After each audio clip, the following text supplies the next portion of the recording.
ঘটনা একটা, কিন্তু প্রশ্ন অনেকগুলো।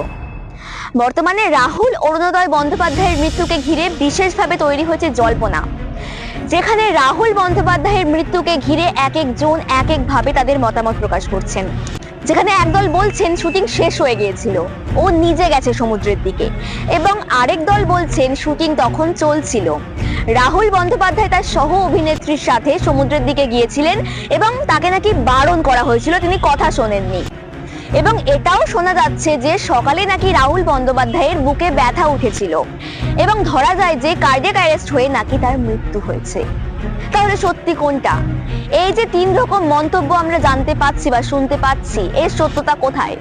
বর্তমানে রুদ্রনীল ঘোষ তার একটা আলোচনা সভায় বলেছেন যে আমাদের টলিউড যে ইন্ডাস্ট্রি, তার নিরাপত্তা নেই, নিরাপত্তা ব্যবস্থার বিশেষ গাফিলতি রয়েছে।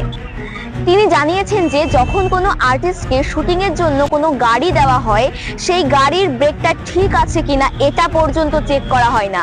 অর্থাৎ গাড়িটার ব্রেক ফেল হলো নাকি ব্রেকটা ঠিকঠাক মতো লাগলো, এইটাও দেখা হয় না। আবার তিনি এও বলেছেন যে আর্টিস্টদের শুটিং করানোর জন্য, অর্থাৎ শুটিং এ ভালো বা সুন্দর দেখানোর জন্য এমন কোনো বাড়িতে আর্টিস্টদের শুটিং করানো হয় যেই বাড়ির সামনে লেখা থাকে বিপজ্জনক। অর্থাৎ আর্টিস্টদের নিরাপত্তার কথা কখনোই ভেবে দেখা হয় না। আর্টিস্ট অ্যাক্টিং করার সময় যে কোনো মুহূর্তে ভেঙে পড়তে পারে বাড়ির কোনো ছাদের অংশ। এইরকম একইভাবে বিভিন্ন আর্টিস্টরা তাদের মতামত প্রকাশ করছেন যে আমাদের টলিউড ইন্ডাস্ট্রি কতটা নিরাপত্তাহীন, সেটাই তিনি বারবার তুলে ধরেছেন।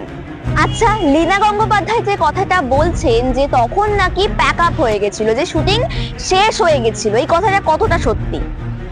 যদি শুটিং শেষ হয়েই থাকে তাহলে পুলিশের হাতে কিভাবে ড্রোন শটের ভিডিওটা এসে পৌঁছায়? লীনা গঙ্গোপাধ্যায় থেকে এটাও শোনা গেছে যে তিনি নাকি পারমিশন নিয়ে ওখানে শুটিং করতে গেছিলেন, কিন্তু পুলিশ সম্পূর্ণভাবে বলে দিয়েছে যে কোনো পারমিশন নেওয়া হয়নি। তিনি এই ক্ষেত্রেও মিথ্যে কথা বলেছেন।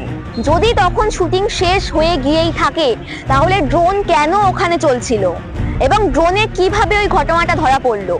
সূত্রের খবর অনুযায়ী পুলিশের কাছে নাকি ভিডিওটা আছে যে কি হয়েছিল ওই সময়, সেটা ড্রোনে ধরা পড়েছে। প্রতিটা মুহূর্তে, প্রতিটা শব্দে লুকিয়ে রয়েছে মিথ্যে আর রহস্য। তালসারির মতো সমুদ্রে যেখানে কোনো গাইড নেওয়া হয়নি, কোনো পারমিশন নেওয়া হয়নি, কোনো সিকিউরিটি নেওয়া হয়নি, তাহলে কি এটা শুধুই টাকা বাঁচাবার জন্য ছিল? এই কিন্তু প্রশ্ন উঠে আসছে। লীনা গঙ্গোপাধ্যায়কে ঘিরে একাধিক বক্তব্য, একাধিক মতামত, একাধিক প্রশ্ন উঠে আসছে পরপর। সুতরাং আশা রাখবো এই ঘটনা নিরপেক্ষভাবে তদন্ত হবে।